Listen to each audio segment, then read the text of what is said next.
It was very important to include the people of the city because I think that's the DNA of MIF. MIF is a city festival, it's Manchester Festival.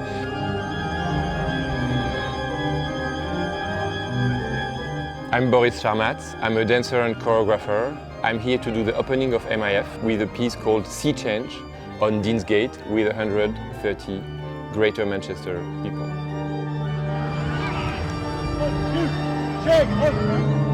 It's a project that has been changed because of the COVID nightmare. Originally, I thought we could gather a group of 200 people. They could touch each other, carry each other, run everywhere. But due to the COVID thing, it was impossible. It was also impossible to gather a massive audience in a square. So we had to rethink the project. We decided to separate each dancer, and then we decided, okay, we do a flip book choreography, let's say a choreography in a line with 60 positions. So they are running from one spot to the next, and the viewers are going alone with the dancers, and they see, it depends, maybe it's a 10-minute experience for the viewers, but for the dancers, it's a 3 hours long marathon, and that's what we are working on and developing right now. We are still dancing, we are still there, we are still alive, we are still going on, and we will go on whatever happens. So it's a bit a resistance piece. We are not out of COVID, but we are able to perform in the street for the opening of MIF. And that's such a miracle, you could say, a pleasure, an explosion of joys. The MIF did such a work to gather those people. It's very demanding. We ask them to run, to scream, to do crazy moves. I think this is exactly what Manchester as a city needs right now, living in a global pandemic. And I feel like Sea Change is like our message to the public of how this pandemic has impacted us. It's like a scream coming from the residents of Manchester. And I think I'm an adopted resident, an adopted Mancunian now.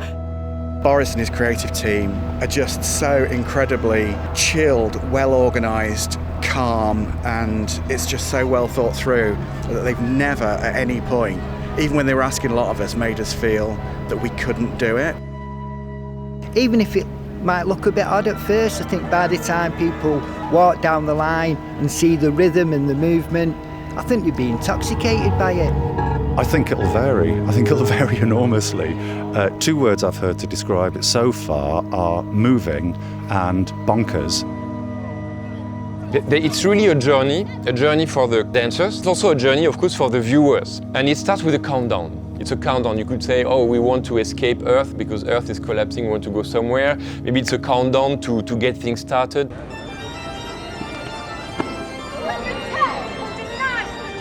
So they count down from 110 until 0 together. They will also do whatever movement, idiotic, crazy, childish, stupid, but at fast speed movements.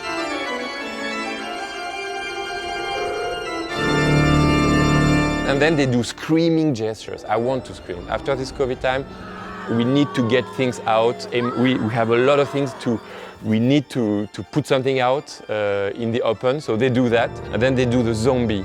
The end is the zombie, and I must admit the zombie, it's really their thing. The zombie, like the living dead, you know.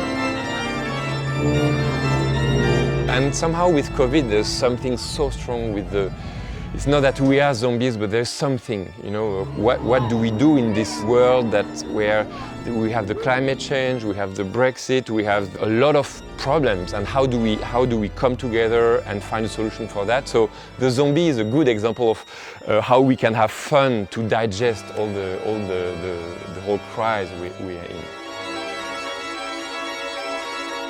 Nobody's doing the same thing at the same time. They are all doing it in a very chaotic way, but nevertheless, we bring a sense of togetherness by the super strong individuals we have in this piece.